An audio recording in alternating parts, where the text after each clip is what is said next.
My name is Phil, and I have been executive counsel for over 18 years across the world. And in this video, I'm talking about what we call the CEO drug. I have been in boardrooms across the world, across continents, on 3 continents as a matter of fact, on oil platforms off the African coast, in boardrooms in Asia, wherever you want to talk about. I have been in these rooms, and the thing that has always come up, or what I've found to be the same problem most of the time, has always been the CEO had become the most expensive router in the building. That's right. And if you do relate, stay with me, because every decision, whether it was big or small, whether it was medium, whether it was traveling through one person, whether it was, whatever it was, every decision went through this one person. That was a CEO. And everything was almost dependent on his mood, or how he showed up, or if he was going to be available for decisions to be made. And that person has always been the CEO. And you imagine how much they hold back simply because they are the person that has the authority to make things happen in these particular businesses. So what I need you to appreciate in this session is that this is not a character flaw. It is not a problem with the person. It is actually a process problem. Okay, and almost nobody in our industry talks about it as much as they should, because sometimes it kind of rubs the ego the wrong way. So I'm going to do it because I would rather better results, better team results, than have your ego bruised. So here's what the CEO drug is actually about. A research by Harvard shows that 72% of CEO times is spent in reactive mode. Okay? 72% of their time. Just think about that.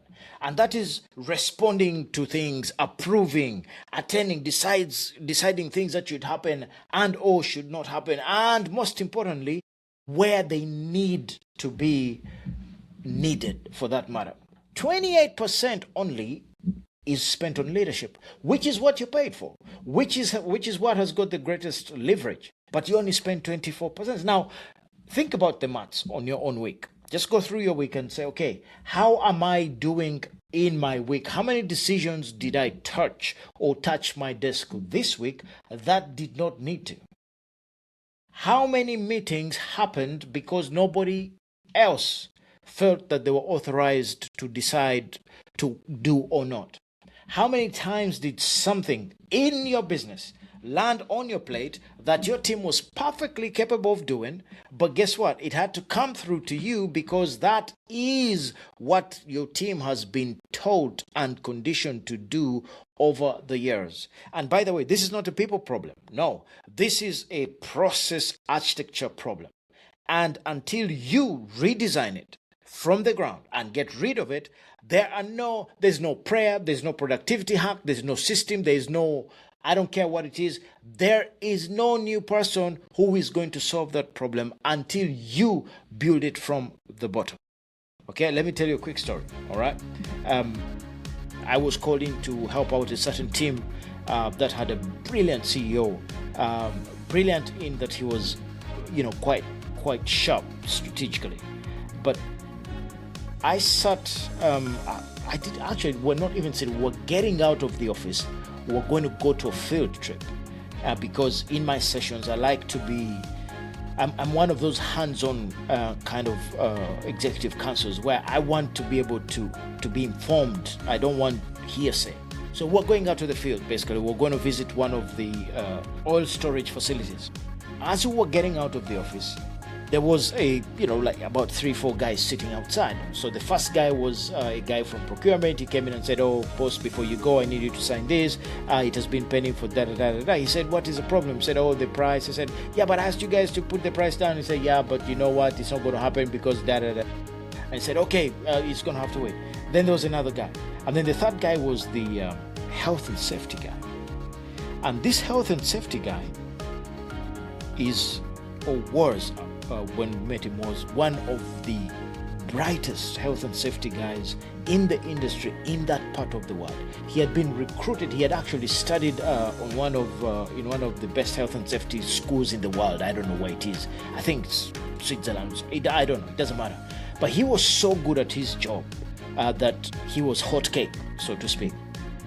Anyway, he's standing outside and he says, "Hey, you know what? I have these two things that have been pending, and I just need you to give the go ahead because I've checked them and they're good to go. Most importantly, the place you're going to go visit is not ready for you to go to because of this pending issue." So guess what? A consultant executive who had been flown first class for miles to come to this place to do the job. Now we have a situation where my time is not going to be useful because of the CEO drug, because he hadn't allowed that guy to do his job. That's what I'm talking about, the CEO drug. Most importantly, this guy is more of an expert in health and safety than the CEO.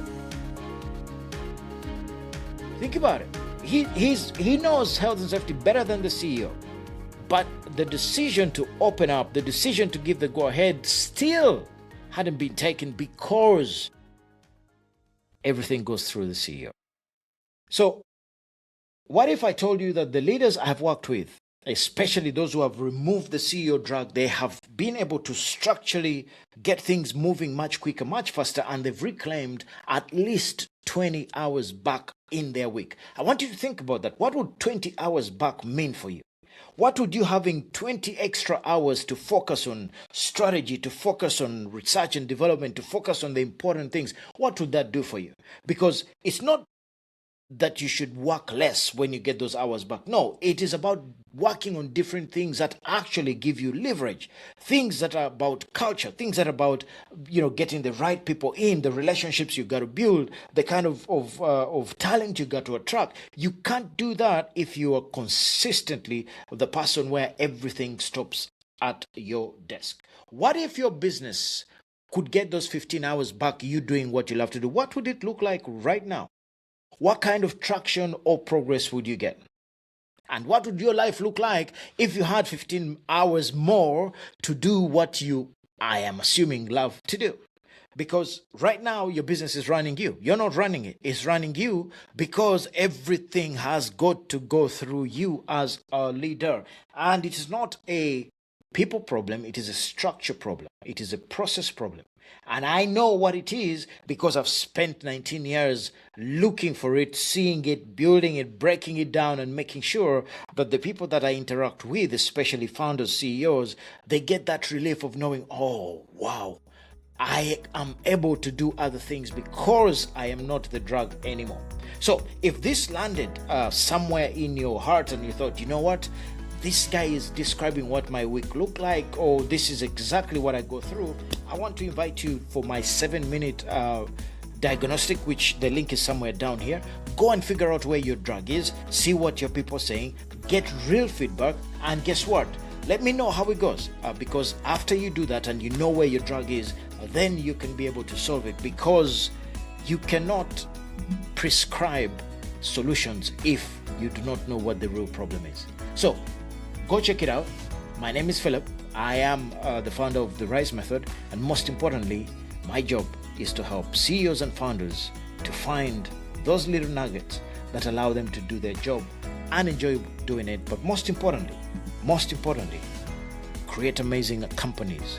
And as they do that, I always say that let us bring some other people together with us along the journey so that together we can make this world a better place. Because entrepreneurs, founders, CEOs, leaders, people who work from their heart and want to have a difference in their communities are actually the people who are going to change this world.